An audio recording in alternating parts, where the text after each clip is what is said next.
નમસ્કાર દર્શક મિત્રો, જીએસટીવીની વિશેષ રજૂઆત સાથે હું છું દેવાંગ। દર્શક મિત્રો, આજે છે વર્લ્ડ સ્ટ્રોક ડે। 29 ઓક્ટોબરના દિવસે દર વર્ષે વિશ્વ સ્ટ્રોક દિવસ તરીકે ઉજવવામાં આવે છે। વિશ્વ આરોગ્ય સંસ્થા દ્વારા તેની 2006માં શરૂઆત કરવામાં આવી હતી, પરંતુ કોઈ પણ દિવસની ઉજવણી એટલા માટે કરવામાં આવતી હોય છે કે જે તે દિવસની જાગૃતિ, જે તે વિષયની જાગૃતિ લોકોમાં આવે। આપણે જ્યારે વિશ્વ સ્ટ્રોક ડે ની આજે વાત કરી રહ્યા છે અને વિશ્વ આરોગ્ય સંસ્થા 2006 થી દર વર્ષે 29 ઓક્ટોબરે આ ડે ઉજવી રહ્યું છે, તો એની પાછળનો ઉદ્દેશ્ય શું છે એ જાણવું એટલા માટે જરૂરી છે કે સ્ટ્રોકનું પ્રમાણ એટલું બધું વધ્યું છે કે લગભગ દર વર્ષે 1.5 કરોડ લોકો આ સ્ટ્રોકનો શિકાર બને છે। એમાંથી 50 લાખ લોકોના મૃત્યુ થાય છે, 50 લાખ જેટલા લોકો અપંગ બને છે। એટલે આની અવેરનેસ જરૂરી છે, આ દિવસની જાગૃતિ લાવવા માટે। એટલે આ દિવસને 29 ઓક્ટોબરને વર્લ્ડ સ્ટ્રોક ડે તરીકે આપણે ઉજવીએ છીએ કે જેથી લોકોમાં જાગૃતિ આવે।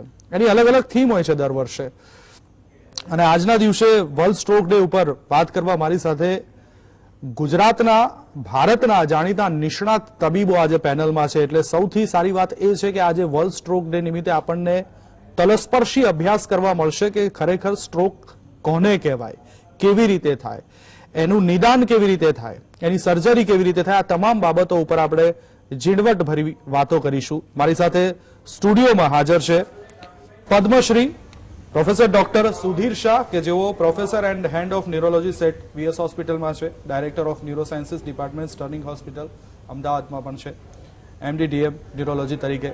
સુધીર શાહ આમ તો નામ જ કાફી છે, વધારે કશું કહેવાનું હોય નહીં।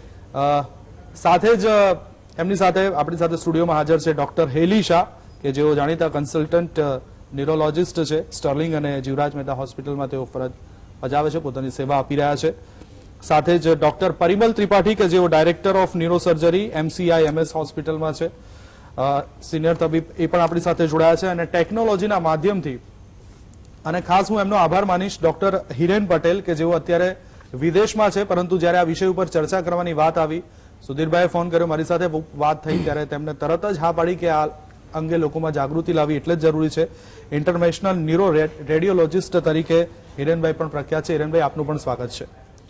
સૌથી પહેલા સુધીરભાઈ આપની પાસે આવવા માંગીશ કે મેં પ્રસ્તાવનામાં કીધું એમ કે 29 ઓક્ટોબર વર્લ્ડ સ્ટ્રોક ડે, આની ઉજવણી કેમ અને આ વખતની થીમ શું છે? સૌ પ્રથમ તો દર્શક મિત્રોને નવા વર્ષની ખૂબ ખૂબ શુભેચ્છાઓ। આજે જે પ્રશ્નની ચર્ચા કરવામાં આવી રહી છે એ બહુ ઉપેક્ષિત પ્રશ્ન છે। વિશ્વમાં મૃત્યુનું જે કારણ છે એમાં સૌથી પહેલા નંબરે હાર્ટ એટેક આવે અને બીજા નંબરે સ્ટ્રોક આવે। પણ હાર્ટ એટેકના નામથી સૌ પરિચિત છે, પણ સ્ટ્રોક એટલે શું છે, લકવો એટલે શું, ક્યાંથી થાય, એમાં પણ ઘણાને ખબર નથી કે ભાઈ લકવો એટલે પક્ષાઘાત, બ્રેનનો એટેક છે, અને એ દર 4 સેકન્ડે એક વ્યક્તિને વિશ્વમાં સ્ટ્રોક થતો જ હોય છે। હું આટલી વાત કરી રહ્યો છું એટલામાં 3 જણને સ્ટ્રોક થઈ ગયો હશે। ગુજરાતમાં રોજના 250 સ્ટ્રોક થાય છે, લકવા થાય છે, એવો એક અંદાજ છે। એટલે કે અમદાવાદ, એટલે કે આખા ઇન્ડિયાની વાત કરીએ તો રોજ 4700 જેટલા દર્દીઓ નવા લકવાના ઉમેરાય છે, અને દર વર્ષે 15 લાખ લોકોને ઇન્ડિયામાં લકવો થાય છે। આટલું ઓછું હોય એમ ડિસેબિલિટીનું જો વાત કરીએ, જે પરમેનન્ટ હાથ પગનો પક્ષાઘાત રહી જવો, વાચા જતી રહેવી, બુદ્ધિ શક્તિ જતી રહેવી, યાદશક્તિ જતી રહેવી, એની અંદર ડિસેબિલિટી જો જોઈએ તો સૌથી વિશેષ ડિસેબિલિટીનું કારણ પણ લકવો છે। હાર્ટ એટેક નંબર 2 પર આવે છે। બિલકુલ, એટલા માટે આ વિષય અંગે વિશદ ચર્ચા કરવી જરૂરી છે। એટલું જ નહીં પણ એની ગેરમાન્યતાઓ દૂર કરવી જરૂરી છે, કેમ કે લકવો 80% કેસમાં પ્રિવેન્ટેબલ છે, અને આપણે એ સમજવું જોઈએ કે આપણે કેમ અટકાવી શકીએ। બિલકુલ પ્રિવેન્ટેબલ છે, અટકાવી કેમ શકીએ, અને એના એટલા માટે જ આ ડેની આપણે લોકોમાં જાગૃતિ આવે એટલે આ એક વર્ષમાં એક દિવસ આ રાખ્યો હોય છે, કારણ કે આનો હવે વૈશ્વિક લેવલે પણ આના કેસીસ વધી રહ્યા છે। એટલા માટે વેલ જાણીએ કે સ્ટ્રોક એટલે શું છે, એના લક્ષણો શું છે, એના પ્રકારો કેટલા છે। હેલીબેન, શું કહેશો કે એના પ્રકાર, લક્ષણ, એના ચિહ્નો કયા કહી શકાય? જી, સ્ટ્રોક એટલે સામાન્ય રીતે મગજને લોહી પહોંચાડતી નળીમાં કોઈ અવરોધ કે ક્ષતિ ઉત્પન્ન થતા શરીરનું કોઈ એક અંગ કામ કરતું બંધ થઈ જાય તેને સ્ટ્રોક, લકવો, પક્ષાઘાત કે બ્રેન એટેક કહેવામાં આવે છે. બ્રેન એટેકની વાત કરીએ તો બ્રેન એટેક દરમિયાન એક અંદાજ મુજબ લગભગ 32,000 જેટલા મગજના કોષો દર સેકન્ડે નાશ પામે છે અને દર સ્ટ્રોક દીઠ લગભગ 1.2 બિલિયન જેટલા મગજના કોષો નાશ પામે છે. એટલે જ સ્ટ્રોકના દરેક વ્યક્તિ માટે એક એક પળ ખૂબ કિંમતી હોય છે. So time is brain, save this precious time, એ જે આ વખતનો થીમ છે. અને ખૂબ મહત્વની વાત એ છે કે યોગ્ય સારવારથી લકવો આગળ વધતો અટકાવી શકાય છે તથા ભવિષ્યમાં આવતા લકવાને પણ આપણે અટકાવી શકીએ છીએ. તેથી ટાઈમ ઇઝ બ્રેન. લકવાના પ્રકાર વિશે વાત કરું તો લકવાના મુખ્ય 2 પ્રકાર હોય છે. એક છે મગજને રક્તસ્રાવ પૂરતા પ્રમાણમાં ન મળે, એને બ્રેન ઇસ્કેમિયા કહેવાય, જે લગભગ 80 થી 85% લકવાના કેસ માટે કારણભૂત બને છે, જે મુખ્ય પ્રકાર છે. અને બીજો મહત્વનો પ્રકાર છે એ બ્રેન હેમરેજ, કે જેમાં મગજમાં રક્તસ્રાવ થઈ જાય છે. લગભગ 15 થી 20% કેસીસમાં બ્રેન હેમરેજ ના કેસ કારણભૂત હોઈ શકે છે, જે લકવા માટે કારણભૂત હોય છે. હવે મગજને બ્રેન ઇસ્કેમિયાની વાત કરીએ તો બ્રેન ઇસ્કેમિયામાં મગજને લોહી પહોંચાડતી મુખ્ય નળીઓમાં સંકોચન થવાથી કે તેમાં ગઠ્ઠો જામી જવાથી મગજને પૂરતા પ્રમાણમાં લોહી નથી મળતું અને તેથી મગજના કોષોમાં પૂરતો ઓક્સિજન અને પોષણનો પુરવઠો નથી મળતો. તેથી આ કોષો નાશ પામે છે અને તેથી તેના પરિણામ રૂપે શરીર પર અસર જણાય છે. હવે આ એ જો ગઠ્ઠો મગજને લોહી પહોંચાડતી નળીમાં જામી જાય તો તેને લોહીની સ્નિગ્ધતાના કારણે થાય તો તેને થ્રોમ્બોસિસ એટલે લોહી જાડું થવાની પ્રક્રિયા કહેવાય. પરંતુ શરીરના કોઈ ભાગ જેમ કે હૃદયમાંથી કે બીજા કોઈ ભાગમાંથી ગઠ્ઠો છૂટો પડીને લોહી રુધિર મારફતે જો મગજને લોહી પહોંચાડતી નળીમાં જમા થાય તો તેને એમ્બોલિક કહેવાય. એમ્બોલિક સ્ટ્રોક પણ એ બ્રેન ઇસ્કેમિક સ્ટ્રોકનો એક પ્રકાર જ છે. એટલે મુખ્ય સ્ટ્રોક જે ઇસ્કેમિક સ્ટ્રોક છે તેના જ પ્રકારોમાં પેટા પ્રકારોમાં થ્રોમ્બોટિક અને એમ્બોલિક સ્ટ્રોકનો સમાવેશ થાય છે. બાકીના 20 થી 25% કેસીસમાં બ્રેન હેમરેજ, કે જેમાં મગજને લોહી પહોંચાડતી સૂક્ષ્મ નળીઓ હાઈ બ્લડ પ્રેશરના કારણે ફાટી જવાથી કે તેમાં લોહીની નળીનું ગૂંચળું પેદા થવાથી કે કોઈ જાતનો ફુગ્ગો ઉત્પન્ન થવાથી એ નળીઓ ફાટી જાય છે અને જેથી બ્રેન હેમરેજ જોવા મળે છે.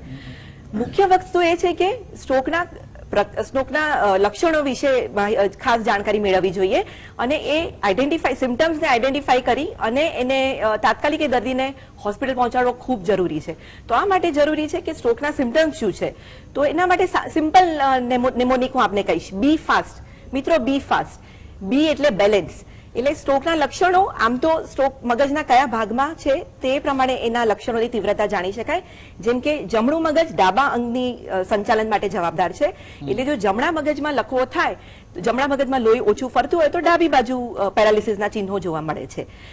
બી ફાસ્ટની વાત કરું તો બી ફાસ્ટમાં બી એટલે બેલેન્સ. એટલે અચાનક જ વ્યક્તિને બેલેન્સ કે ચક્કર આવે કે ચાલવાની તકલીફ પડે. ઈ એટલે કે આઈ પ્રોબ્લેમ, એટલે અચાનક જ એક કે બંને આંખમાં જોવાની તકલીફ પડે, ડબલ દેખાય, ઝાંખું દેખાય, તો એ આઈ પ્રોબ્લેમ એટલે બી થયું. ફાસ્ટ એટલે એફ એટલે ફેસ, એટલે અચાનક જ મોઢું આંખું પડી જવું કે મોઢું ડ્રૂપ થઈ જવું, એને એફ એટલે ફેશિયલ વીકનેસ. એ એટલે આમ એટલે જમણો કે ડાબો હાથની કે પગની કમજોરી થવી, એ વસ્તુ હાથમાંથી પડી જવી કે પછી જણજણાટી અચાનક સંવેદનાની તકલીફ ઊભી થવી, એ કહી શકાય આમ. ઓર લેગ વીકનેસ. એસ એટલે સ્પીચ પ્રોબ્લેમ, એટલે કે અચાનક જ વ્યક્તિને બોલવામાં કે ભાષા સમજવામાં કે ઓળખવામાં તકલીફ પડે અથવા તો અચાનક જ કન્ફ્યુઝન ઊભું થાય તો એ સ્પીચની તકલીફ. અને T is time is brain, એટલે ટાઈમ ટુ એક્ટ ફાસ્ટ, એટલે તાત્કાલિક આવા દર્દીને તાત્કાલિક ઇમરજન્સી સ્ટ્રોક સર્વિસ જ્યાં અવેલેબલ હોય ત્યાં પહોંચાડવો જોઈએ. આ મુખ્ય લક્ષણો થયા. આ ઉપરાંત કેટલાક દર્દીઓમાં આ સિવાયના લક્ષણોમાં અચાનક ખૂબ જ માથું દુખવું, ઉલટીઓ થવી, બેભાન થઈ જવું, ખેંચો આવી વગેરે વિવિધ લક્ષણો જોવા મળે છે. પણ મુખ્ય સિમ્ટમ્સ જોઈએ તો બી ફાસ્ટ, એટલે આઈડેન્ટિફાઈ કરવા જોઈએ આ સિમ્ટમ્સને અને દર્દીને તાત્કાલિક સેવામાં પહોંચાડવા. એટલે બી ફાસ્ટ એટલે કેપિટલ બી FAST. જો આ લક્ષણો દેખાય જેમ હેલીબેને કીધા તો તાત્કાલિક ડોક્ટર પાસે બી ફાસ્ટ પહોંચવું જોઈએ. કારણ કે જો વહેલાસર અને સમયસર પહોંચશો ડોક્ટર પાસે તો ચોક્કસથી તમે એની ગંભીર આડઅસરોથી બચી શકશો. પણ સુધીરભાઈ, સ્ટ્રોક આવતા પહેલા ચેતવણીના કેટલાક ચિહ્નો પણ દરેકને મળતા હોય છે. એનું શું મહત્વ અને કયા ચિહ્નો હોય છે? એ પ્રશ્નનો જવાબ આપતા પહેલા હું એક વાત અહીંયા ઉમેરી દઉં કે કોઈ વ્યક્તિને સ્ટ્રોક આવ્યો છે કે નહીં જાણવું હોય ને કોઈ સિમ્ટમ હોય તો એક નાનકડી વાત આવું બી કહી શકાય કે દર્દીને કહો કે 2 હાથ જોડો અને નમસ્તે એમ બોલો. એટલે આમાં સ્પીચ પણ ખબર પડી જાય, મોઢું વાંકું હોય તો બી ખબર પડી જાય, હાથમાં વીકનેસ હોય તો પણ ખબર પડી જાય, અથવા બે હાથ આમ લાંબા કરાવો તો એક હાથ તૂટી જાય. એટલે આ સિમ્પલ એની ટેકનિક છે. ચેતવણીના ચિહ્નો એને TIA કહેવાય. જેમ બ્રેન હાર્ટમાં આપણે એન્જાઇના હોય જે ક્ષણિક વાર દુખે, માણસ ચાલતો અને દુખાવો થાય બેસી જાય એટલે સારું થઈ જાય, એમ બ્રેનની અંદર પણ ક્ષણિક લોહીના પરિભ્રમણમાં રૂકાવટ આવે તો દર્દીને સામાન્ય ચિહ્નો આવે. જેમ કે એક બાજુનું અંગ ખોટું પડી ગયું, પછી 2 મિનિટમાં કે 5 મિનિટમાં પાછું નોર્મલ થઈ જાય, બોલતા બોલતા વાચામાં ગડબડ થવી કે સમજી ન શકવું, અથવા તો અસ્પષ્ટ બોલવું કે સ્પીચ જ બંધ થઈ જવી, અથવા તો ચાલતા લથડી આવવા, આવા આંખમાં થોડી ક્ષણો માટે દેખાતું બંધ થઈ જવું, જેને એમોરોસિસ ફુગેક્સ કહેવાય. આવા બધા જે ટ્રાન્ઝિયન્ટ સિમ્ટમ આવે, એન્જાઇના જેને બ્રેનનું કહેવાય, એવા સિમ્ટમ આવે એ TIA કહેવાય. અને આવા ચિહ્નોમાં મુશ્કેલી એ છે કે દર્દી અને ઘણીવાર સામાન્ય ડૉક્ટર એમ સમજે કે આ તો વીકનેસ છે, પણ એવું નથી. આ ચેતવણીના ચિહ્નો જે લકી વ્યક્તિ પકડી અને ડૉક્ટર પાસે પહોંચી જાય તો ડૉક્ટર એનું કારણ શોધી કાઢે અને ત્યાંથી યોગ્ય સારવાર શરૂ થઈ જાય તો આવનારો મોટો લકવો અટકી શકે. ચેતવણીના ચિહ્નો એ જ છે જે ડૉક્ટર એલીબેને કહ્યા, બ્રેનના હાથ પગની અંદર સંવેદના જેવી કે વીક થઈ જવું કે સ્પીચ જતી રહેવી કે વિઝન જતું રહેવું વગેરે સેમ છે, પણ એ થોડીક વાર માટે આવે એટલે એને TIA ટ્રાન્ઝિયન્ટ ઇસ્ચેમિક એટેક કહેવાય. અહીંયા એક બીજી સ્પષ્ટતા કરું કે ઘણા દર્દીઓને લકવો થાય એટલે એના જનરલ પ્રેક્ટિશનરને ફોન કરે, જનરલ પ્રેક્ટિશનર સાંજે ટાઈમ મળે એટલે આવે અને ત્યાં સુધીમાં lot of water has run under the bridge, એટલે એટલું બધું મોડું થઈ ગયું હોય છે. એટલે જે એલીબેને કહ્યું કે દર સેકન્ડે લકવો ચાલુ થાય ત્યારે 32,000 કોષો નાશ પામે, એટલે કે 1 મિનિટમાં 1.9 મિલિયન કોષ નાશ પામે, એટલે 1 કલાકમાં 1.2 બિલિયન. એટલા 1 બિલિયન એટલે કેટલા થાય? એકની ઉપર 11 મીંડા, એટલા કોષો નાશ. એટલે 100 બિલિયન કોષોનો સમૂહ એટલે આપણું બ્રેન. એમાંનો 1 કલાક જો તમે સ્ટ્રોક દરમિયાન ટ્રીટમેન્ટ વગર રહો અને ઇસ્ચેમિયા ચાલુ જ રહે, જેને અમે ઇસ્ચેમિક પેનુમ્બ્રા કહીએ, એમાં એક્શન ન કરીએ તો આ દર્દીનો લકવો વધતો જાય અને મોટો સ્ટ્રોક આવી શકે. એની વાત આપણે આગળ ટ્રીટમેન્ટમાં કરીશું કે આ બહુ જ રિલેવન્ટ છે. એટલા માટે સ્લોગન આવ્યું કે ટાઈમ ઇઝ બ્રેન અને સેવ ધ પ્રેશિયસ ટાઈમ. અને એટલા માટે આજના દિવસની આ ચર્ચાનું બહુ મહત્વ છે. મિત્રો, ન કરે નારાયણને કોઈ આપના રિલેટિવ ફ્રેન્ડ કે આજુબાજુની વ્યક્તિને આવા કોઈ પણ ચિહ્નો આવે તો આપ શું કરશો? 108 બોલાવીને સીધું નજીકની હોસ્પિટલ જેમાં CT સ્કેન વગેરે અવેલેબલ હોય ત્યાં આ દર્દીને પહોંચાડીને તાત્કાલિક સારવાર કરાવી. પણ સર, એક બીજો સવાલ એ થાય કે આ જે તમે લક્ષણો જે ચિહ્નો કીધા કે આ તમે કીધું થોડા સમય માટે હોય છે, ટૂંકા, એટલે આપણે એને TIA કહીએ છીએ, પણ એ થોડા સમય માટે પણ જો કેટલા દિવસ સુધી રહેતો જવું જોઈએ? કારણ કે આંખમાં એકદમ શિયાળાની ઋતુ હવે શરૂ થઈ છે તો એકદમ અંધારું આવી જવું અથવા તો અશક્તિ લાગવી, તો ક્યાં સુધી રાહ જોવી? એમાં કોઈ રાહ જોવાની હોતી જ નથી. આ કોઈને 1-2 મિનિટ ચાલે, કોઈને 30 મિનિટ ચાલે, કોઈને 24 કલાક ચાલે, પણ આવું થાય એટલે એને ડૉક્ટરને નોટિફાય કરાવવાનું અથવા હોસ્પિટલમાં જતા રહેવાનું. ત્યાં એની CT scan, carotid doppler, echo, blood test વગેરે કરીને અમે જોઈ લઈએ કે નળી કેટલી ખુલ્લી છે, બ્રેનમાં કોઈ ડેમેજ ચાલુ થઈ ગયો નથી ને. એટલે આમાં કશું રાહ જોવાની વાત જ નથી. મુખ્ય લકવો થયો તો તાત્કાલિક હોસ્પિટલમાં જવાનું, પણ TIA થયું હોય તો પણ જો ધ્યાન ના આપો તો બીજા 24 કલાકથી માંડીને 7 દિવસમાં 5 થી 10% મોટો લકવો આવે અને 1 વર્ષમાં 25% લોકોને મોટો લકવો આવતો. એટલે આમાં કોઈ રાહ જોવાની વાત જ નથી. બિલકુલ. એટલે ચેતતા નર સદા સુખી. લક્ષણો દેખાય એટલે સીધા ડોક્ટરો પાસે પહોંચવું જોઈએ. બિલકુલ. જેમ કે હાર્ટમાં એન્જાઇના થયું હોય તો કેવા આપણે ડોક્ટર પાસે જઈએ છીએ, એ વખતે આપણે રાહ જોઈએ છીએ. આ બ્રેનનું એન્જાઇના છે, હાર્ટ અને બ્રેનને ઇક્વલ સ્ટેટસ આપો. એટલે એલીબેને કહ્યું ને, બ્રેન એટેક શબ્દ વાપરો. બિલકુલ, બિલકુલ. પરિમલભાઈ, આપની પાસે આવું કે બેને બ્રેન હેમરેજની વાત કરી, તો બ્રેન હેમરેજમાં સર્જનનો રોલ શું હોય છે અને ખાસ લકવાની તાત્કાલિક સારવારમાં સર્જનનો રોલ શું કહી શકાય? હવે બેઝિકલી એવું છે કે મગજ જે છે ને એક બંધ પિંજરામાં છે અને મગજનું જીવ જે છે બ્રેન સ્ટેમ કહેવાય, જે સેન્ટરમાં છે. અગર કોઈ પણ સોજો આવે, કોઈ પણ હેમરેજ હોય તો અગર પ્રેશર બ્રેનના સેન્ટર પર પડે તો પેશન્ટનો જીવ જતું રહે. એટલે જીવ બચાવવા માટે અમારે એ જે બ્લડ ક્લોટ છે કે સોજો છે એને અમે દૂર કરવું પડે. જ્યારે પેશન્ટને ઇસ્ચેમિક સ્ટ્રોક હોય અને મોટો ડેમેજ થયો હોય ત્યારે મોટો સોજો આવતો હોય અને જ્યારે મોટો સોજો આવતો હોય તો લગભગ 80% આ પેશન્ટ બચતા નથી. એટલે એ પેશન્ટને અગર આપણે પહેલાથી ડીકોમ્પ્રેસિવ ક્રેનેક્ટમી કહીએ, એટલે કે મગજનું જે હાડકું છે મોટું કાઢી નાખવાનું, મગજનું આવરણ ખોલી નાખવાનું, મગજને સોજાને બહાર નીકળવાની જગ્યા આપી દઈએ તો માણસ બચી શકે. એવું પણ જોવામાં આવ્યું છે કે આપણે આ વસ્તુ જલ્દી કરીએ તો ડેમેજ પણ ઓછું થાય છે. એટલે જે આગળ જે ડેમેજ આપણે વાત કરી છે કે time is money, time is brain, અને બ્રેન બચાવીએ તો માણસને ડિસેબિલિટી બચી જાય છે. એવી રીતે જ્યારે બ્રેનને હેમરેજ થાય છે અને લોહીનો ગઠ્ઠો મોટો જામતો હોય છે ત્યારે અગર પેશન્ટ બહુ ખરાબ કન્ડિશનમાં હોય તો અમે એને પણ ડીકોમ્પ્રેસિવ ક્રેનેક્ટમી કરીને લોહીનો ગઠ્ઠો કાઢી નાખતા હોઈએ છીએ. પણ પેશન્ટની કન્ડિશન એટલી ખરાબ નથી જ્યાં અમે 24 કલાક વેઇટ કરી શકીએ. ત્યારે અમે એક બીજી પદ્ધતિ, મિનિમલ ઇન્વેઝિવ પદ્ધતિથી અમે એટલે સ્ટીરિયોટેક્ટિક એસ્પિરેશન એટલે કે સ્ટીરિયોટેક્ટિક મશીન પહેરાવીને સીટી સ્કેનમાં ટાર્ગેટ કરીને અને 2 હોલ નાખીને અમે 2 ટ્યુબ અંદર ક્લોટમાં નાખી દેતા હોય છે અને એ ટ્યુબથી દ્વારા અમે બ્લડને 1 કે 2 દિવસમાં ખેંચી લેતા હોઈએ છીએ અને પેશન્ટને મોટું ઓપરેશન ડીકોમ્પ્રેસિવ ક્રેનેક્ટમીથી બચી જતા હોય છે, બીજી સર્જરીથી બચી જતા હોય છે અને રિકવરી ફાસ્ટ થઈ જતી હોય છે. ઓકે, હેલીબેન, રિસ્ક ફેક્ટર કયા છે સ્ટ્રોકના? જી દેવાંગભાઈ, એ ખૂબ જ મહત્વનો પ્રશ્ન છે. સ્ટ્રોક માટેના રિસ્ક ફેક્ટર્સ, સ્ટ્રોક એટલે કે બ્રેન એટેક. હવે આ જે રિસ્ક ફેક્ટર છે એ બંને માટે, brain attack as well as heart attack, બંને માટે કોમન પરિબળો છે અને એ જાણવું ખૂબ જ જરૂરી છે.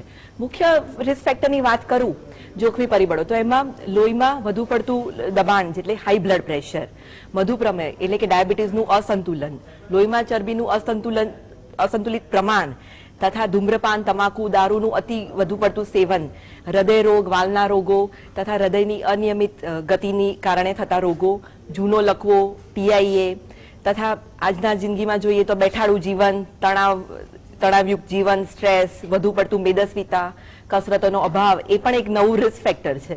તથા કેટલાક કેસીસમાં વારસાગત એટલે કે જીનેટિક કારણો પણ જોવા મળે છે અને આ ઉપરાંત કેટલાક શારીરિક રોગો જેમ કે કોલેજિન વાસ્ક્યુલર ડિઝીઝ તથા હાઇપર હોમોસિસ્ટિનેમિયા, આ બધા એક રિસ્ક ફેક્ટર તરીકે કહેવાય છે. અને આજના યુવાનોમાં જોવા મળતું ડ્રગનું બંધારણ, નશીલા પદાર્થોનું સેવન, જે કોકેન, એમ્ફેટેમાઇન જેવી ડ્રગનું જે સેવન કરતા હોય છે એવા કિસ્સાઓમાં પણ મોટી કે નાની નળીઓના સંકોચનથી લકવાના ચાન્સીસ વધી રહે છે. અને નોઇઝ અને એર પોલ્યુશન આ એક નવા રિસ્ક ફેક્ટર તરીકે ઉભરી આવ્યા છે. અને હાલની જ વાત કરું તો કોવિડ-19 આપણે સૌ હજી પણ યાદ કરી રહ્યા છીએ. કોવિડ-19 સાથે સ્ટ્રોકનું બહુ મોટું એસોસિએશન છે, એટલે કોવિડ-19 પણ એક મોટું રિસ્ક ફેક્ટર તરીકે જવાબદાર છે. અને આમાંના મુખ્ય પરિબળની વાત કરું તો બ્લડ પ્રેશર, માત્ર જો બ્લડ પ્રેશર જ આપણે કંટ્રોલ કરીએ તો 40 to 50% સ્ટ્રોક આપણે આગળ વધતા અટકાવી શકીએ છીએ અથવા તો ભવિષ્યમાં ન થાય તે માટેની કાળજી લઈ શકીએ છીએ. તો આપણે સૌએ આ પરિબળો માટે જવાબદારી લઈ અને એમને અટકાવવા માટે પ્રયત્નો કરવા જોઈએ, જે આપણા સૌની નૈતિક જવાબદારી છે. બિલકુલ, અને નૈતિક જવાબદારી તો છે જ, પરંતુ દર્શક મિત્રો, જેમ કે હેલીબેને કીધું કે એની પાછળના રિસ્ક ફેક્ટર્સ, તો હવાના પ્રદૂષણથી પણ આ થઈ શકે છે. હમણાં દિવાળીના દિવસે જ એના બીજા દિવસે આપણે જોયું હશે કે AQI અમદાવાદમાં કેટલું હતું. ફટાકડા ફોડવાથી જે પ્રદૂષણનું પ્રમાણ વધ્યું એનાથી પણ આ અસર થઈ શકે છે. વ્યસનીઓએ ખાસ તકેદારી રાખવાની જરૂર છે. જે લોકો જંક ફૂડ ખાય છે એ લોકોએ ખાસ તકેદારી રાખવાની જરૂર છે કે બને ત્યાં સુધી આ વસ્તુઓથી દૂર રહો, જેથી સ્ટ્રોક આવવાની જે શક્યતા છે એને નહિવત કરી શકાય. વેલ, આગળ પણ ચર્ચા કરવી છે, મારે ડોક્ટર હિરેન પટેલ પાસે જવું છે, જાણવું છે, પરંતુ હાલ સમય થયો છે એક બ્રેકનો. બ્રેક બાદ જઈશું સીધા હિરેનભાઈ પાસે. દર્શક મિત્રો, બ્રેક બાદ ફરી એકવાર આપનું સ્વાગત છે. વર્લ્ડ સ્ટ્રોક ડે, આ વિષય ઉપર આપણે આજે ચર્ચા કરી રહ્યા છીએ અને ચર્ચા એટલા માટે જરૂરી છે કે વિશ્વની અંદર સ્ટ્રોક આવવાના જે કેસમાં જે રીતના વધારો થયો છે એને જોતા ક્યાંક વિશ્વ આરોગ્ય સંસ્થાએ પણ ચિંતા જતાવી છે. અને જ્યારે આખા દેશના નિષ્ણાત ડોક્ટરો આપણા ગુજરાતમાં ને એમાં અમદાવાદમાં જો અવેલેબલ હોય તો શા માટે આજના દિવસે આપણે આ ચર્ચા ન કરીએ? એટલે આ પેનલ સાથે આજે આપણે બેઠા છે. બ્રેક પહેલા જે વાતો થઈ કે એના લક્ષણો શું, ચિહ્નો શું, કેવી રીતે કરવું જોઈએ, હવે આપણે એની નિદાન તરફ વાતો કરીશું કે એના નિદાન પણ કેવી રીતે થઈ શકે છે, સર્જરીનો શું રોલ હોય છે, દવાઓનો શું રોલ હોય છે, ફરીથી ન થાય તે માટે શું કરવું, એ વિશે પણ ડિટેલિંગમાં વાત કરીએ. પણ એ પહેલા સૌથી પહેલા હિરેનભાઈ, હું આપની પાસે આવવા માંગુ છું કે આ ન્યુરો ઇન્ટરવેન્શનલ એટલે શું? ન્યુરો ઇન્ટરવેન્શન એટલે દેવાંગભાઈ, અમે મગજમાં જે લોહી લઈ જતી નસો છે, 4 નસ હોય છે, મોટા મગજને 2 નસ અને નાના મગજને બીજી 2 નસ. એ નસોમાં ક્યાંય બ્લોકેજ હોય કે એ નસ ફાટી જાય, એનો ફુગ્ગો થઈ જાય, એ નસમાં ક્યાંય નસોનું જાડું છે, મણકામાં પણ આવી નસો છે, ધમની અને શીરા. સો બ્રેન, નેક અને સ્પાઇન એટલે હેડ એન્ડ નેકમાં ક્યાંય પણ ધમની અને શીરાનું કંઈ પણ બ્લોકેજ યા એને ફાટી જાય છે કે નસોનું જાડું થાય છે, આવા કંઈ પણ રોગો છે તો એને પગની સાથળમાંથી એક નાનો હોલ કરીને અંદર જઈને એને અમે ટ્રીટમેન્ટ આપીએ છીએ. અને ઇન્ટરવેન્શન ન્યુરો રેડિયોલોજી કહેવાય છે. Okay, good. યસ. તો સુધીરભાઈ, સ્ટ્રોક થાય તો શું કરવું, એનું નિદાન કેવી રીતે અને તાત્કાલિક ટ્રીટમેન્ટ કેવી રીતે કરવી? આ એક બહુ સમજવી પડેલી વાત છે. જેમ અગાઉ મેં કહ્યું કે લોકો લકવો થાય, એક બાજુ નોંધ રહી જાય તો ઘણીવાર રાહ જોતા કે એની જાતે સારું થઈ જશે, કમજોરી છે, અથવા તો એના જનરલ પ્રેક્ટિશનરને ફોન કરે, સાહેબ એમને સાંજે જોવા આવે, બીજે દિવસે કોઈ આગળ કામ થાય, એમાં ઘણું ડેમેજ થઈ જાય છે. બધી ચર્ચા આપણે થઈ ગઈ. બિલકુલ. એટલે પહેલાં પહેલું તો લકવાના ચિહ્નો જે આગળ તમને બરાબર સમજાવવામાં આવ્યા એવા કંઈ પણ હોય તો પહેલાં પહેલું નજીકની સારી હોસ્પિટલમાં જવું. અને હવે તો મોટાભાગની હોસ્પિટલો આનાથી ઇક્વિપ છે, જેમાં સિટી સ્કેન વગેરે હોય. ત્યાં જઈને જે તમારા ડૉક્ટર હોય, ન્યુરોલોજીસ્ટ કે જે તમારા સ્પેશિયાલિસ્ટ ફિઝિશિયન હોય એને ફોન કરીને ત્યાં બોલાવી દેવાના. 1 સેકન્ડ કાઉન્ટ થતો હોવાથી આ દર્દીને અમે આઈસીયુમાં દાખલ કરતા હોઈએ છીએ. એ પહેલાં એનું સિટી સ્કેન થઈ જાય, સાદા બ્લડ ટેસ્ટ, શુગર, બીપી વગેરે ચેકિંગ થઈ જાય. અને જો સ્કેનમાં લકવાના કેસમાં થ્રોમ્બોસિસ, એમ્બોલિઝમ હોય અને હેમરેજ ના હોય તો અમે એમાં ઇન્ટ્રાવિનસ થ્રોમ્બોલિસિસ નામની અદ્યતન સારવાર પદ્ધતિ અજમાવતા હોય છે. આ એક સમજવા જેવી વાત છે. આ પદ્ધતિ 1995માં રિસર્ચથી શોધાઈ અને એનાથી હજારો લોકોના જીવ બચી ગયા છે.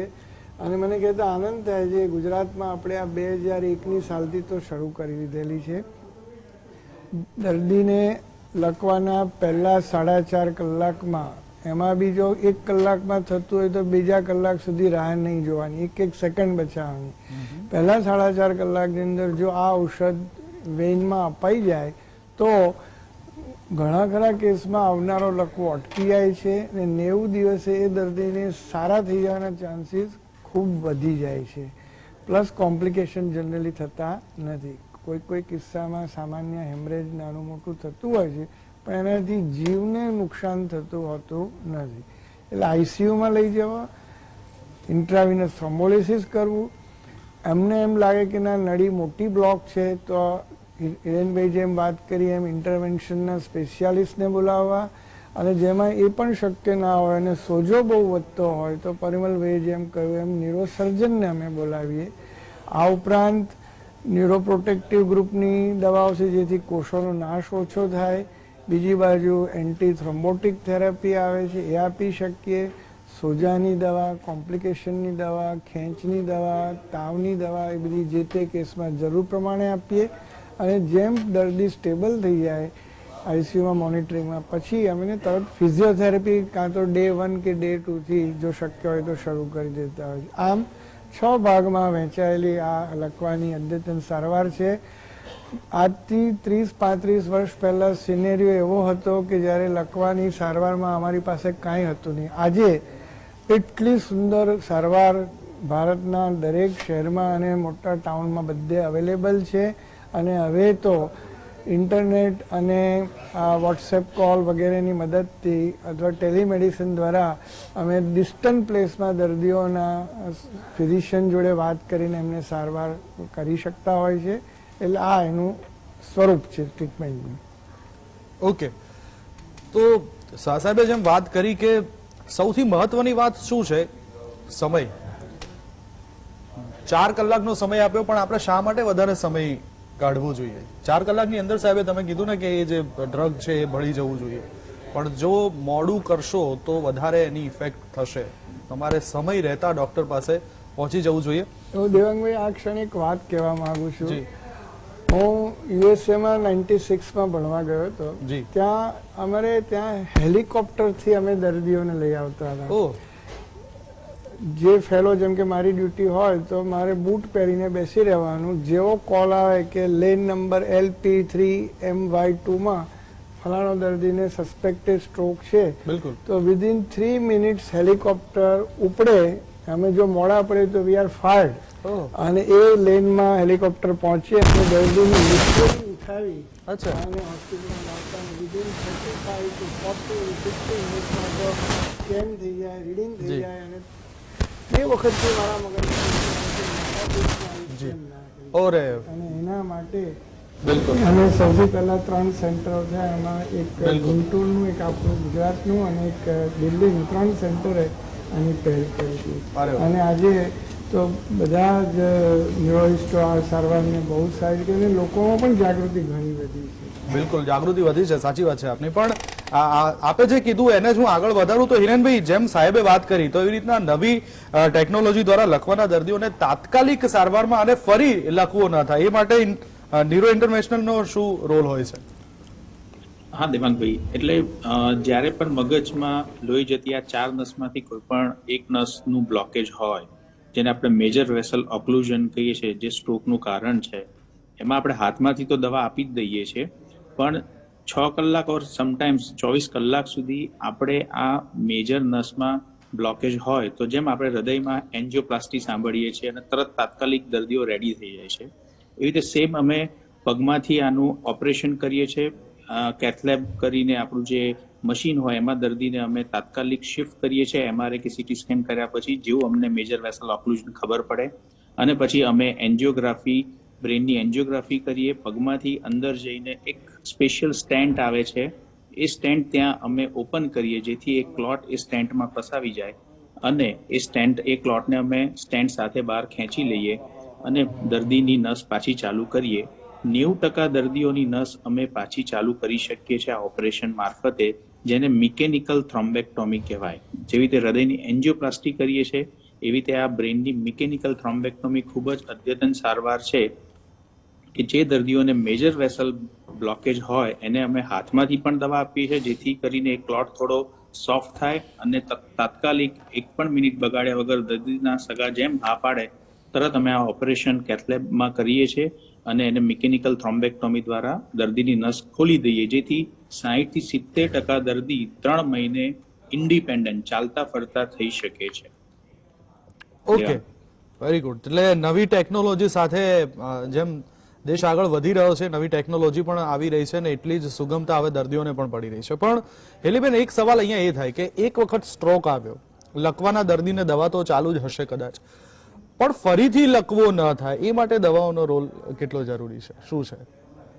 જી, આ ખૂબ જ મહત્વનો પ્રશ્ન છે કે એક બાજુ આપણે જોયું કે લકવો થાય ત્યારે તાત્કાલિક સારવાર માટે શું કરવું જોઈએ, પણ જે પ્રિવેન્શન છે કે ફરી લકવો ન થાય તે જોવું પણ એટલું જ જરૂરી છે કે એકવાર લકવો થઈ ગયો, દવા લઈ લીધી, બંધ થઈ ગઈ, એવું નહીં.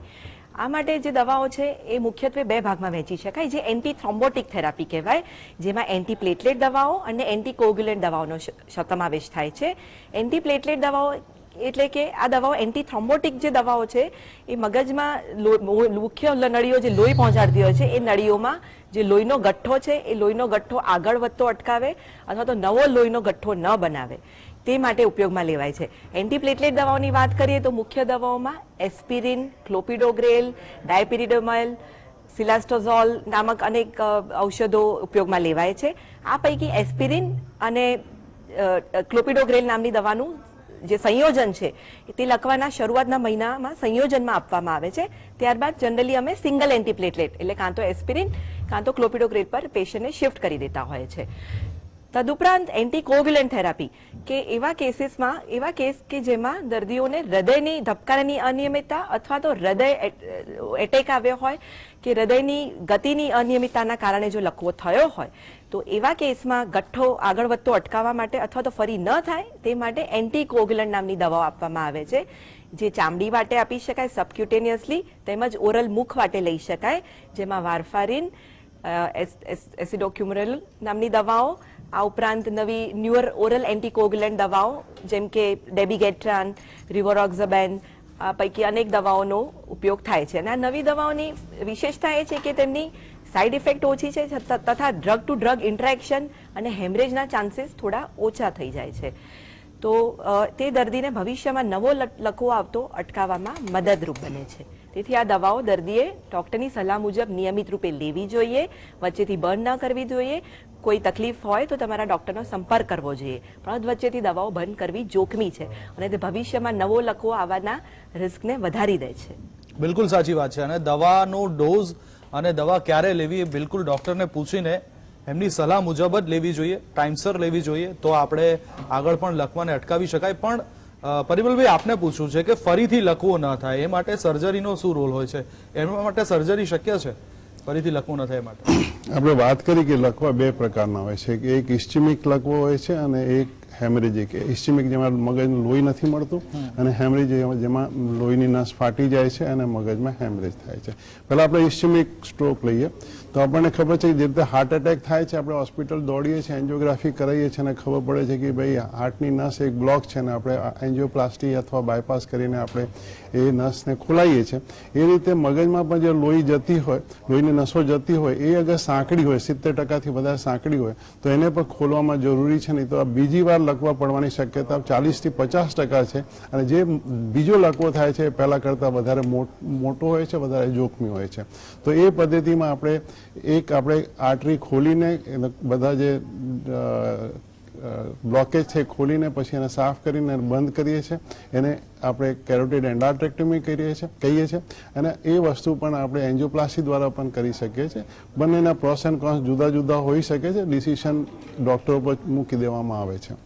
બીજી બીમારી છે મોયા કરીને, જે વધારે પડતા જાણીતી તો જાપાનથી થઈ પણ આપણે હિન્દુસ્તાનમાં પણ ઘણી જોવા મળે છે, જેમાં મગજમાં જતી લોહીની નસ મગજમાં જતા પહેલા જ બંધ થવા માંડે છે અને એમાં નવા સ્મોલ વેસલ એન્જિયોગ્રાફીમાં દેખાય છે, જે પફ ઓફ સ્મોક તરીકે દેખાય છે, જેને આપણે મોયા કહીએ છીએ.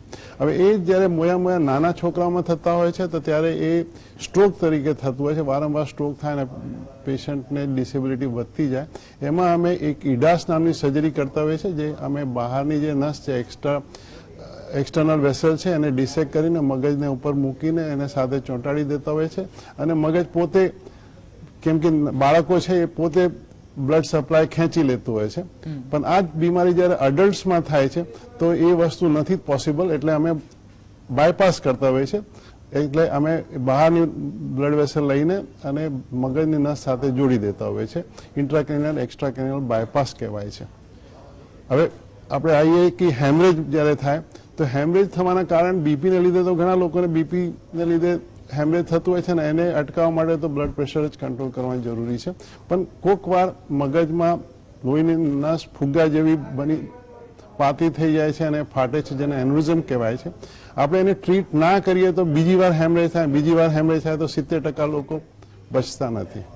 એટલે આપણે એ એન્યુરિઝમને ટેકલ કરવાના જરૂરી હોય છે. હવે એને આપણે બે રીતે ટેકલ કરી શકીએ. એક માઇક્રો સર્જરી કરીને આર્ટરીને ડિસેક કરીને જ્યાંથી એન્યુરિઝમ લોહીની નસમાંથી નીકળતું હોય છે ત્યાં આપણે એક ક્લિપ બેસાડી દઈએ, જેને ક્લિપિંગ કહેવાય. અને બીજી રીતે જે આપણે એન્જિયોગ્રાફી કરીને અંદર એ હિરેનભાઈ સમજાવશે કે એને કોઇલિંગ કહેવાય. એ બે રીતે આપણે એ વસ્તુને આપણે પ્રોટેક્ટ કરી શકીએ કે ફરીથી હેમરેજ ના થાય. એક બીજું જે બીમારી છે જેને આર્ટેરિયોવિનસ માલ્ફોર્મેશન કહેવાય, જે લોહીનો નસનો ગુચ્છો હોય છે. જે કેમ કે લોહીનો નસ ગુચ્છો હોય છે, વેસલ્સ બહુ ડેલિકેટ હોય છે, ફરીથી ફાટે છે અને એકવાર હેમરેજ થાય તો અને એ લોકોને ફરીથી વારંવાર હેમરેજ થતું હોય છે. તો આપણે એ ગુચ્છાને ટ્રીટ કરવાની જરૂરી છે. હવે એ આપણે સર્જરીથી કરી શકીએ, એ ગુચ્છો આખો કાઢી નાખીએ. અગર સરફેસ પર હોય તો surgery is a better option. પણ મગજને એકદમ ડેપ્થમાંથી જઈને કાઢવું તો પછી આપણે પેશન્ટને બહુ બધા ડેફિસિટ્સ આપવાના થાય, તો એ આપણે એન્જિયોગ્રાફી દ્વારા આપણે એમ્બોલાઇઝ કરી શકીએ, અંદર જઈને ગ્લુ નાખીને જે એને બ્લોક કરી શકીએ, અથવા કે અગર નાનું હોય તો આપણે રેડિયો સર્જરી એટલે રેડિયેશન આપીને એ નસ એવીએમને બાળી શકીએ છીએ. એ રીતે આપણે એ ફરીથી હેમરેજ ના થઈ શકે. કોઈક વાર હેમરેજ બ્રેઇન ટ્યુમર ફાટવાથી થતું હોય તો surgery is to go and excise the brain tumour.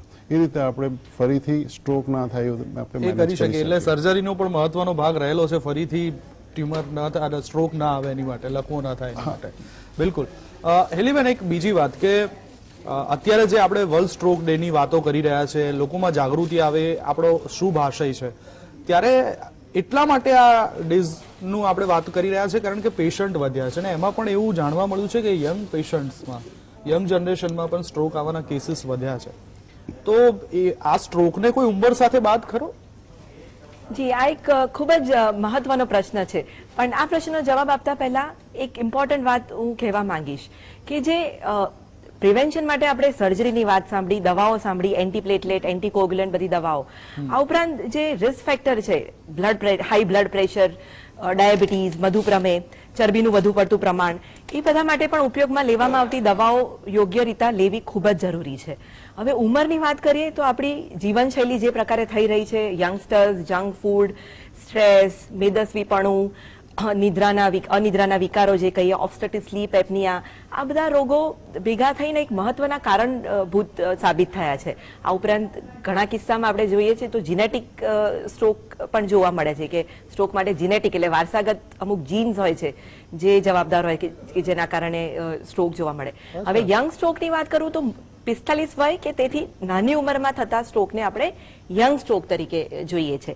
અને મુખ્ય કારણમાં આપણે જે વાત થઈ જીવનશૈલી ને બધી બદલાતી જીવનશૈલી, પણ પ્રીમેચ્યોર એથેરોસ્ક્લેરોસિસ એટલે કે જે મગજને લોહી પહોંચાડતી નળીમાં જે ચરબીનું જે પ્રમાણ છે એ જરૂર કરતા વધારે પ્રમાણમાં અને વધારે વહેલી ઉંમરમાં થઈ જાય ચરબીનું થર, તો એના કારણે નળી સંકોચાઈ થઈ જાય છે. એટલે પ્રીમેચ્યોર એથેરોસ્ક્લેરોસિસ, હૃદયની ગતિની તથા ધબકારાની અનિયમિતતા તથા હૃદયના વાલ્વને લગતા વાલ્વ્યુલર હાર્ટ ડિઝીઝ એ પણ એક મુખ્ય કારણ છે.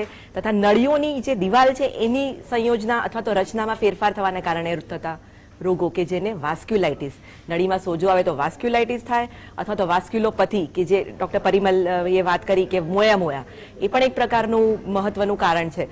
તથા જે લોહી પહોંચાડતી નળીઓ છે એમાં કનેક્ટિવ ટિશ્યુ ડિસઓર્ડરના કારણે થતા રોગો કે જે વિશેષ પ્રકારના રોગો છે, તથા ડિસેક્શન એટલે કે નળીમાં એક બીજું કૃત્રિમ હોલ થઈ જાય અને એના કારણે થાય, હાઈ હોમોસિસ્ટિનનું લેવલ વધી જાય. તો આ બધા મુખ્ય કારણો છે કે જે નાની ઉંમરમાં પણ આપણને લખવા જોવા મળે છે. બિલકુલ. તો આટલા બધા એના પરિબળો છે અને ઉંમર સાથે હવે એનો કોઈ બાદ રહ્યો નથી. પણ છેલ્લી 5 મિનિટ સુધીરભાઈ આપણી પાસે છે અને છેલ્લે એક મેસેજ લેવા માંગુ છું કે જે સ્ટ્રોકના પ્રિવેન્શન માટેના વાત કરવી છે અને એને જોખમી જે પરિબળો છે એ વિશેનું શું કહેવું છે? મેં આખી વાતને જો આપણે સમરાઇઝ કરીએ તો 5-7 મુખ્ય મેસેજ આવે છે. નંબર 1 મેસેજ એ છે કે લકવો એ હાર્ટ એટેક જેટલો જ સિરિયસ રોગ છે. 80% લકવા અટકાવી શકાય છે.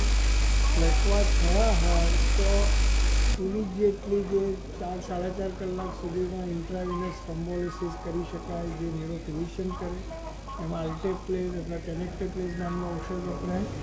એનાથી મોડા પડ્યા હોય અથવા તો નળી મેજર બ્લોક હોય ને ખુલી ના હોય તો હિરેનભાઈ જે વાત કરી એ ડિવાઇસીસની મદદથી, જેમાં મર્સી રિટ્રાઈવર કે સ્ટીનો ડ્રાઈવર કે ટ્રીવો, એ બધા પેનુમ્બ્રા, આ બધી ડિવાઇસથી નળી પડે એટલે આ રીતે થઈ શકે. તેમ છતાં સોજો વધારે હોય અથવા હેમરેજ હોય કે બીજું કોઈક એવા કોમ્પ્લિકેશન હોય તો સર્જન પાસે આપણે કરીને પણ લાઈફ બચાવી શકીએ. જેને કહ્યું ને હેમિક્રેનિક ટાઈમિંગ સોજો દૂર કરવા, અને કાં તો ક્લોટ હોય તો ક્લોટ કાઢી દેખાય. એટલે આ એક પહેલી વાત કહી. હવે જે બીજી વાત છે કે આ બધું કર્યા પછી પણ જો નળી એકવાર લકવો સારો થઈ ગયો પછી જોયું કે આ નળી તો 90% ઓબ્સ્ટ્રક્શન છે, જેમ હાર્ટની આર્ટરીમાં હોય આમાં હોય તો કાં તો સ્ટેન્ટિંગ કરે જે ન્યુરો ઇન્ટરવેન્શનવાળા કરે, કાં તો પરિમલભાઈ જેવા સર્જન એન્ડાઇટ્રેક્ટિંગ કરે, એટલે ભવિષ્યમાં લકવો ના આવે. એ ઉપરાંત સૌથી મહત્વની વાત જે કહેવા માંગુ છું કે 80% લકવા પ્રિવેન્ટેબલ જે શું છે, 40% કેસીસ લકવાના માત્ર બ્લડ પ્રેશર લીધે થાય છે, અને એવા જ 40% હાર્ટ એટેક માત્ર બ્લડ પ્રેશર લીધે થાય છે. બ્લડ પ્રેશર એક એવી વસ્તુ છે કે જેમાં માટે લોકોને બહુ જ ગેરસમજ છે. ઘણા લોકો કહેતા હોય કે ભાઈ મને માથું દુખતું નથી, મને ચક્કર આવતા નથી, મને કેવી રીતે બીપી હોય, અને કાં તો મપા આવીને 2 દિવસ દવા લઈને પછી કે હવે તો મને મટી ગયું એમ કહીને દવા બંધ કરી દે. આ બધા દર્દીઓ એ 40% ગ્રુપ બનાવી અને હાર્ટ એટેક ને સ્ટ્રોક સાથે અમારે હોસ્પિટલમાં આવે. એટલે આ એક ટોટલી પ્રિવેન્ટેબલ ભાગ. એવું 15 થી 20% ડાયાબિટીસનું છે, અને કમ્બાઈન ગણો તો રિસ્ક ફેક્ટરમાં પ્લસ નથી થતો, ગુણાકાર થાય છે. હાઇપરટેન્શન ડાયાબિટીસ એટલે ગુણાકાર થઈ જાય. સ્મોકિંગ, તમાકુ તમે ચાવો, મોઢા મૂકો, બીડું ફૂકો કે છીકણી ફૂકો, બધું એટલું એક જ ગુનો છે. અને એ તમાકુ પણ 20 થી 25% કેસીસ લકવાના, 20 થી 25% સ્ટ્રોકના અને કેન્સરના કારણભૂત છે. અને મને આશ્ચર્ય થયું કે આજે ગુજરાતની અને ઇન્ડિયાની પ્રજા આટલું બધું તમાકુનું સેવન કરે, એ જો અટકી જાય તો આ 20-25% જતા. ખોરાક પર મીઠું ભભરાવાનું બંધ કરવામાં આવે તો 10 મિલીમીટર બ્લડ પ્રેશર ઓછું થઈ જાય. પાપડ અથાણા બંધ કરો તો પણ બીપી નોર્મલ થતું રહે, છતાંય જરૂર પડે તો દવા તો લેવી જ પડે. એક બીડી પીવાથી આશરે 4 થી 5 મિનિટ આયુષ્ય ઓછું થાય છે. અને લોકો તો તમે જાણો છો કે એક બીડી પી જતા હોય છે, અથવા 10 સિગરેટ પીવો એટલે રોજનું તમારું 60 મિનિટનું આયુષ્ય ઘટી જાય. 20 વર્ષની ઉંમરે કોઈ બીડી તમાકુ છોડી દે તો એનું 9 વર્ષ આયુષ્ય વધી જાય. આ બધા જે ડેટા છે સમજાય છે મિત્રો કે આપણે બ્લડ પ્રેશર કંટ્રોલ કરવું, ને હોય તો એનું રેગ્યુલર નિયમન કરવું, ઘરે બીપીનું મશીન મપાવવું. શુગરનું પણ એવું જ છે, કોલેસ્ટ્રોલનું પણ એવું છે. તમાકુ ન લેવાય, આલ્કોહોલનું સેવન ન કરવું જોઈએ, અને રોજ કસરત કરો, યોગ કરો. આ બધા જે વોટ્સએપ ને ઇન્સ્ટાગ્રામ ને ફેસબુકમાં લાગેલા રહે છે, મિત્રોને વિનંતી છે કે એમાંથી કંઈ નહીં, પોણો કલાક અમને આપો, જે કસરતમાં ગાળો, યોગમાં ગાળો, પ્રાણાયામ ધ્યાનમાં કરો, અને સાથે શરીરને સાચવો, અને તમારા શરીરનું યોગ્ય ચેકિંગ કરાવતા રહો. અને ટીઆઈએ જેવા કોઈ સિમ્ટમ ચિહ્નો આવ્યા હોય તો તમે તાત્કાલિક ડૉક્ટર પાસે જાઓ. એ તમારો સ્કેન કરશે, કેરોટિડ ડૉક્ટર કરશે, ઇકો કરશે, એમઆર એન્જિયોગ્રાફી કરશે, જે બી કરવાનું કરશે. અને જ્યાં આગળ અમને એવું લાગશે તો આ ઇન્ટરવેન્શનની કે ન્યુરોસિસની મદદ લઈને આવતો લકવો જ અમે અટકાવી શકીશું. એટલે રેગ્યુલર ચેકિંગ અથવા ટીઆઈએ થયું હોય તો તાત્કાલિક ફર્ધર ચેકિંગ કરાવીને પણ આ બધું અટકાવી શકાય. મિત્રો 80% લકવા ચોક્કસ અટકી શકે છે. થયા હોય તો તમે તાત્કાલિક સારવાર લો તો જીવ બચી શકે છે.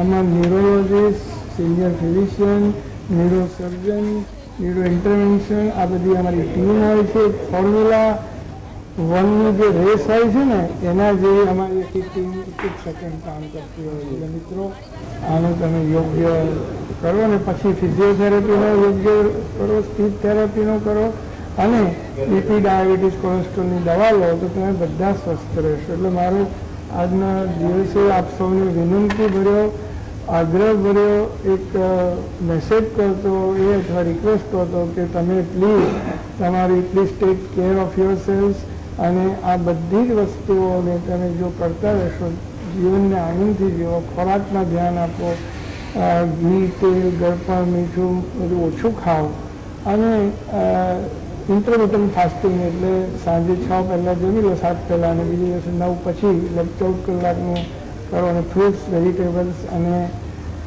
નટ્સ એટલે કે સૂકા મેવા ખાઓ તો તમારી હેલ્થ સારી રહે અને ફાઇબરનું પ્રમાણ વધારી દે. બહુ સરસ સુધીરભાઈ આપે વાત કરી, અને જે ડેટા એનાલિસિસ સાથે તમે વાત કરી છે ચોક્કસથી આપણા દર્શક મિત્રોને ફાયદો થવાનો છે.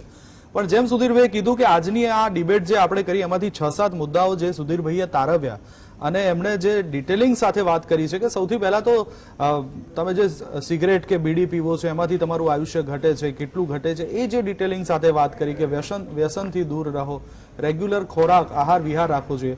પણ એક છેલ્લે હું એક સવાલ એ પણ પૂછવા માંગુ છું, કારણ કે આટલું બધું કર્યા પછી, કહ્યા પછી પણ ઘણા બધા લોકો એવા હોય છે સુધીરભાઈ કે બધું ઉપરવાળાના હાથમાં છે, કોઈ પાચમની છઠ નથી કરવાનું.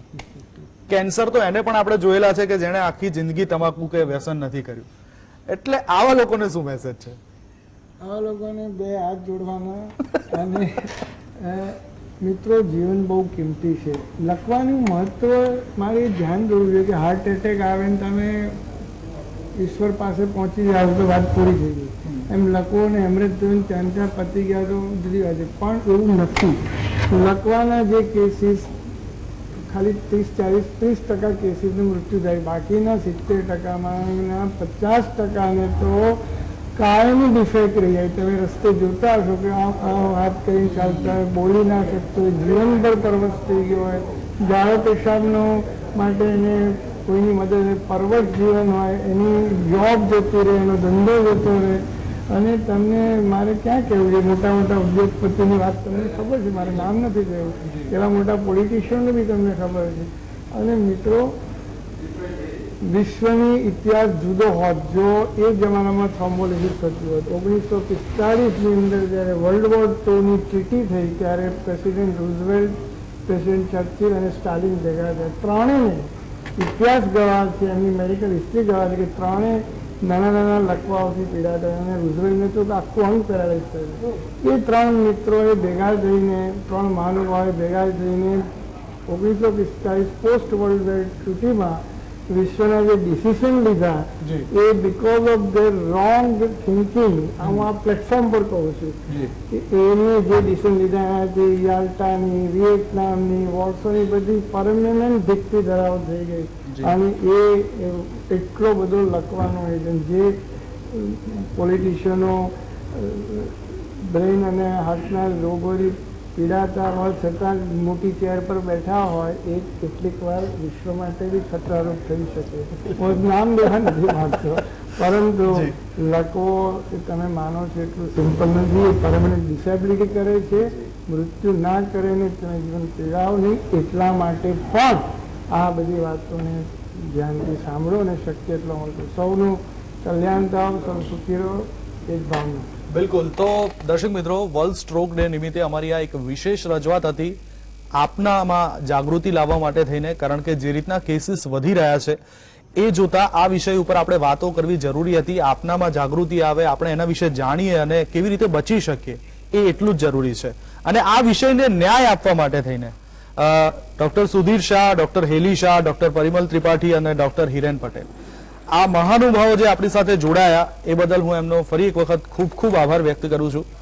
તો દર્શક મિત્રો, જો આ જોયા પછી પણ, આટલું સાંભળ્યા પછી પણ જો તમે તમારા જીવનમાં એ ઉતારશો તો ચોક્કસથી અમે માનીશું કે અમારો આ એપિસોડ સફળ રહ્યો છે. કારણ કે 1.5 કરોડ લોકો દર વર્ષે સ્ટ્રોકનો શિકાર બને છે અને એનાથી કેવી રીતે બચી શકાય એની ડિટેલિંગ વાતો આપણે થઈ છે. ચર્ચામાં અત્યારે બસ આટલું જ. વધુ સમાચાર અને અપડેટ માટે આપ જોતા રહો GSTV. નમસ્કાર.